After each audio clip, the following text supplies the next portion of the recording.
ONews Radio. Toute l'actualité nationale et des Outre-mer.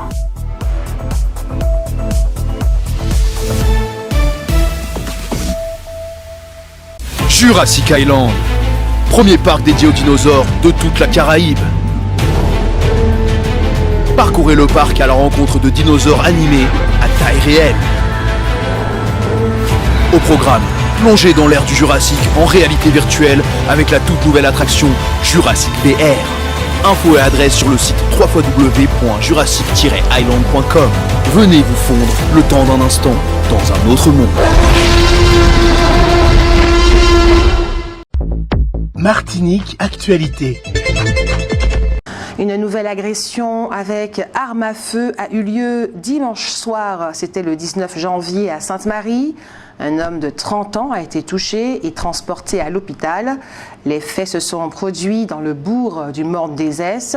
La victime a été touchée à la cuisse aux environs de 19 heures. À ce stade, les motifs de ce coup de feu ne sont pas encore connus. Une enquête de la gendarmerie est ouverte pour retrouver l'auteur du tir. Hier, lundi 20 janvier, un protocole d'accord a été signé en fin de matinée entre la direction de la Poste et le personnel après 5 jours de mobilisation. Le dernier point d'achoppement, réglé hier matin, portait sur le paiement des jours de grève. Pour rappel, le 16 janvier dernier, à l'appel de 3 organisations syndicales, CGTM, FO et la CFTC, les agents avaient entamé un mouvement de grève illimité pour réclamer de meilleures conditions de travail et d'hygiène dans l'antenne sud de la Poste. Plusieurs revendications relevant de la gestion des ressources humaines ont été négociées également. Le syndicat Force ouvrière Poste salue des avancées satisfaisantes et dit rester vigilant quant au respect des termes du protocole signé. Près d'1 million de nouveaux foyers éligibles au chèque énergie auront jusqu'au 31 mars au lieu du 31 décembre pour faire leur demande. Une décision prise dans le cadre d'un projet d'arrêté présenté par le ministère de la Transition écologique. Cette prolongation, décidée face au faible nombre de demandes enregistrées à ce jour, seulement 100 000 ménages sur 1 million, doit encore être confirmée par le prochain gouvernement. Rappelons que depuis 2024, le chèque énergie n'est plus attribué automatiquement en raison de la suppression de la taxe d'habitation qui servait de base pour identifier les bénéficiaires. Si 5 500 000 foyers l'ont reçu cette année, près d'1 million de nouveaux ménages doivent désormais en faire la demande eux-mêmes, une procédure critiquée par les associations de consommateurs qui craignent des non-recours importants. Le chèque énergie, compris entre 48 et 277 euros, permet aux ménages modestes de payer leurs factures énergétiques ou de financer des travaux de rénovation. Chaque année, environ 1 million de foyers entrent ou sortent du dispositif en fonction de leur situation fiscale. Les associations demandent un retour à une attribution automatique pour garantir une meilleure couverture des bénéficiaires. Si vous voulez donner votre sang, sachez que le camion de collecte sera demain, mercredi 22 janvier 2025, sur la place des Fêtes du Marin, dans le bourg, boulevard Allègre, de 8h30 à 17h30. Une nouvelle audience concernant les 6 agents de l'hôpital Louis Domergue de Trinité qui avaient refusé la vaccination obligatoire contre le Covid-19 en 2021, invoquant leur droit de retrait, s'est déroulée il y a quelques jours. Ils ont été radiés et réclament leur réintégration. L'affaire a été mise en délibéré. Des ONG européennes ont annoncé mercredi saisir la Cour de justice de l'Union européenne pour contester contre la prolongation de l'autorisation du glyphosate par la Commission européenne jusqu'en 2033. Cette décision prise le 28 novembre 2023 fait suite à un vote des États membres qui n'avait pas dégagé de majorité toutefois. La Commission s'est basée sur un rapport de l'Autorité européenne de sécurité des aliments qui estime que le niveau de risque ne justifie pas une interdiction. Les ONG reprochent à la Commission de manquer à son devoir de protection de la santé publique et de négliger des études scientifiques établissant des liens entre le glyphosate et des effets graves tels que le cancer ou des troubles neurologiques chez les enfants. Classé en 2015 comme cancérogène probable par un centre de recherche de l'OMS et confirmé en 2021 par l'INSERM, le glyphosate reste une substance controversée. Ce recours s'ajoute à une première action intentée en août 2023 par 3 associations françaises. Une audience est attendue d'ici fin 2026. La procédure pourrait influencer le débat sur l'utilisation de cet herbicide qui reste largement plébiscité en Europe malgré les polémiques. Le mardi 28 janvier à 18h au restaurant Saint-James, la ville de Sainte-Marie invite la population à un atelier d'échange autour d'un projet innovant, la transformation des cyberbases du Bourg et du Morne des Esses en tiers-lieu. Venez partager vos idées et attentes pour créer ensemble des espaces collaboratifs, maintenir les services existants et offrir aux Samaritains des lieux de rencontre, d'échange et de créativité. Un bus sera mis à la disposition des habitants du Morne des Esses. Les places sont limitées et le départ aura lieu à 17h30 depuis l'annexe de la mairie. Les inscriptions sont obligatoires au 05 96 69 30 06. 05 96 69 30 06. La conjoncture économique au troisième trimestre 2024 affiche une stabilité de l'emploi après une diminution au trimestre précédent. Les inscriptions à France Travail n'augmentent plus après la hausse enregistrée au second trimestre. Dans le secteur tertiaire marchand, la tendance est à la baisse en matière de création d'emplois et les chiffres font état de 56 160 salariés.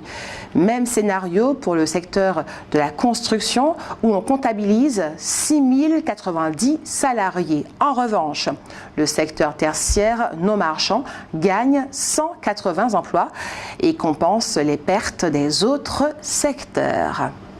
Demain, mercredi 22 janvier à 19h au Centre culturel, la ville de Rivière-Salée, en partenariat avec Ciné Commune, vous invite à découvrir un chapitre occulté de l'histoire d'Haïti. Première nation colonisée à obtenir son indépendance avant d'être entravée financièrement sur plusieurs générations par les réparations exigées au bénéfice des anciens colons français. La projection sera suivie d'un débat avec Vendry Lanos, réalisateur du film. L'entrée est gratuite. Le comité directeur de Contact Entreprise a rédigé une tribune sous le titre « Yopaka voye roche Adam Piemango qui pas capoté ». Il nous propose d'en diffuser un extrait. L'autre titre de cette tribune est le suivant. Quand la réussite entrepreneuriale fait de l'entreprise martiniquaise une cible injuste des frustrations sociales. La réussite entrepreneuriale se traduit de manière classique par la réalisation de profits financiers. La réalisation de profits financiers après impôt est la récompense de capitaux propres, bien investis, de stratégies de développement pertinentes, d'une gestion efficace. Elle traduit aussi la confiance des clients qui, au travers de l'acte d'achat volontaire, acceptent l'offre de biens ou de services proposés par l'entreprise. Dans l'environnement insulaire complexe et difficile de la Martinique, la réussite entrepreneuriale ne se limite pas à la réalisation de profits financiers.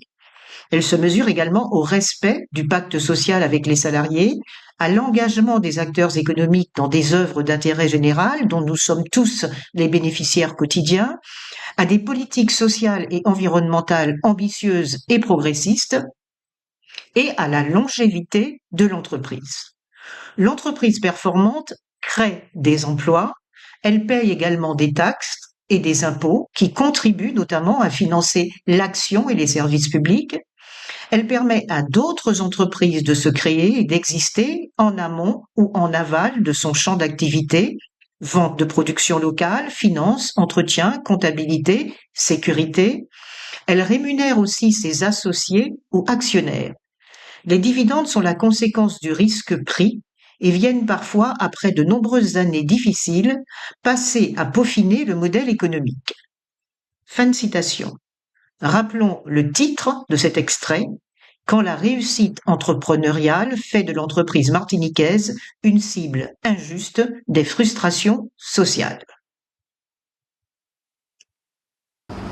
Le jeudi 23 janvier de 8h30 à 12h, vous êtes invités à venir à la bibliothèque municipale Gessner-Mansé à Ducos pour participer au défi autour du patrimoine pour les scolaires et les seniors.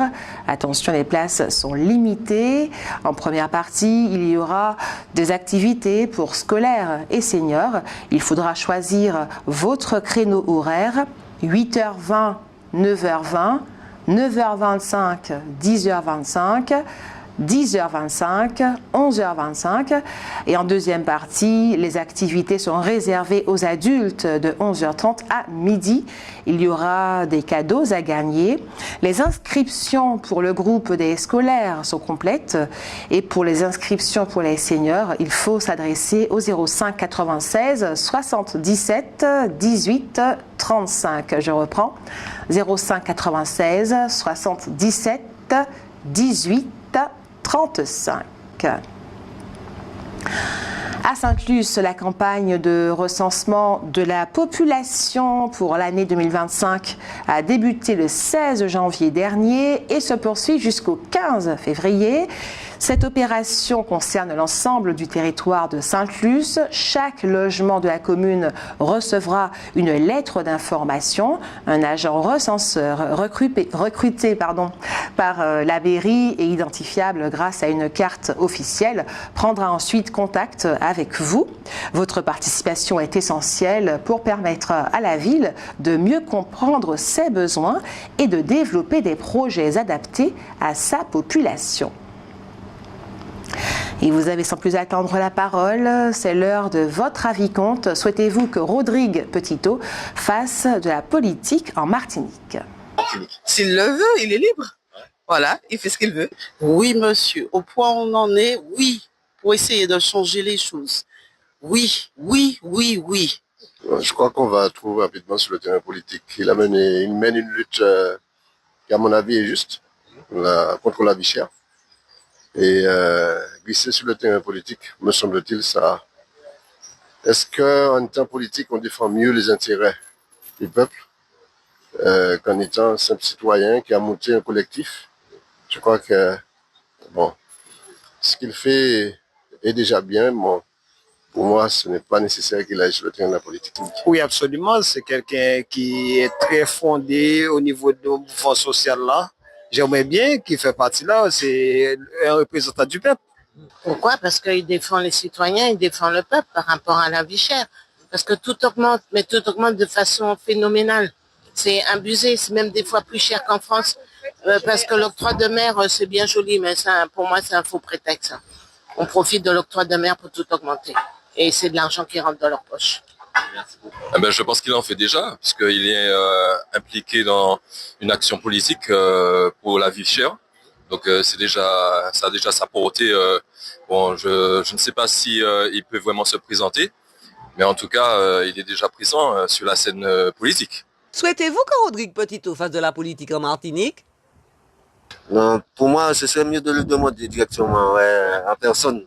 Comme ça, lui, il a d'expliquer son cas, quoi. Mais toi, tu n'as pas d'avis dessus? Non, j'ai pas d'avis, je peux pas te dire. Non, j'ai pas d'avis, je sais pas.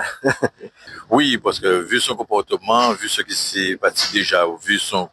Bon, c'est pas intéressant, c'est pas bien. Parce que qu'est-ce qu'on fait avec un gars comme ça? Qu'est-ce qu'il veut faire pour nous? Nous-mêmes. Un gars qui a fait la prison, etc., c'est pas la peine. Il y en a d'autres personnes. Mais oui, pourquoi pas? Mais c'est un homme comme tous les hommes, hein.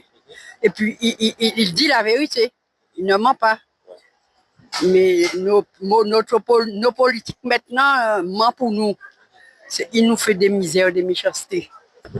Alors, je suis un petit peu mitigée de cette question, mais moi, j'ai fait la connaissance de Rodrigue via TikTok et la façon dont il se prononce, ce serait plus pour aider son peuple. Je ne vois aucunement que Rodrigue pourrait, enfin, je ne dis pas qu'il ne pourrait pas le faire, mais pour moi, ce serait plus un défenseur, un porte-parole pour le peuple. Ce serait plus dans ce sens-là. Outremernews.fr, le site de l'actualité outre-mer, 24 heures sur 24 et 7 jours sur 7.